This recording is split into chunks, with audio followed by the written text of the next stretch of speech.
राधे राधे दोस्तों, कृष्ण शरणार्थी चैनल पर आप सबका स्वागत है।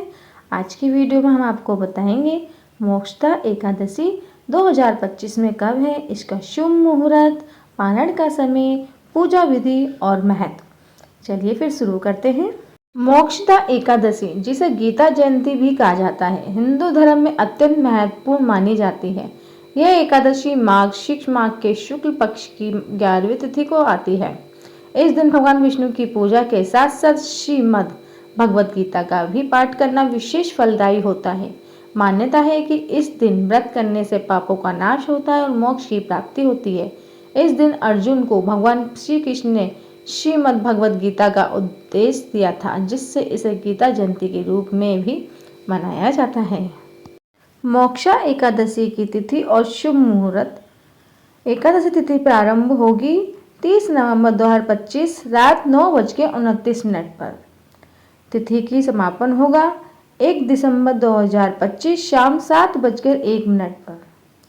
पारण का शुभ मुहूर्त है 2 दिसंबर 2025 सुबह 6:57 से 9:03 तक। इस दिन सुबह 8:20 से शाम 7:01 तक भद्रा रहेगी और सुबह 6:56 से रात 11:18 तक पंचक भी रहेगा। मोक्षदा एकादशी की पूजा विधि। एकादशी के दिन सुबह ब्रह्म मुहूर्त में उठकर स्नान करें और स्वस्थ हल्के रंग के वस्त्र पहनकर व्रत का संकल्प लें। घर के पूजा स्थान में भगवान विष्णु की प्रतिमा या चित्र स्थापित करें और गंगा जल से स्थान को पवित्र करने के बाद दीपक जलाएं। इसके बाद भगवान विष्णु को पीले फूल, तुलसी दल, पंचामृत, फल, केले और पीली मिठाई का भोग लगाएं। दिन भर सात्विकता बनाए रखें। फलाहार या निर्जला व्रत का पालन करें और मन में ओम नमो भगवते वासुदेवाय का मंत्र का जाप करें। इस दिन गीता का पाठ करना अत्यंत शुभ माना जाता है, इसलिए कम से कम एक अध्याय अवश्य पढ़ें या सुनें। शाम के समय फिर से दीपक जलाकर भगवान विष्णु और माता लक्ष्मी की आराधना करें और तुलसी पर जल अर्पित करें। रात्रि में जागरण, भजन, कीर्तन और प्रभु का स्मरण करने से व्रत का फल कई गुना बढ़ जाता है। द्वादशी तिथि में निर्धारित मुहूर्त में तुलसी दल से पारण करके व्रत पूरा करें। मोक्षदा एकादशी का मुख्य उद्देश्य मोक्ष प्राप्त करना है।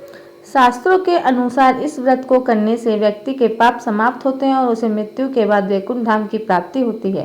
पद्म पुराण के अनुसार जो व्यक्ति इस व्रत को करता है वह अपने पितरों को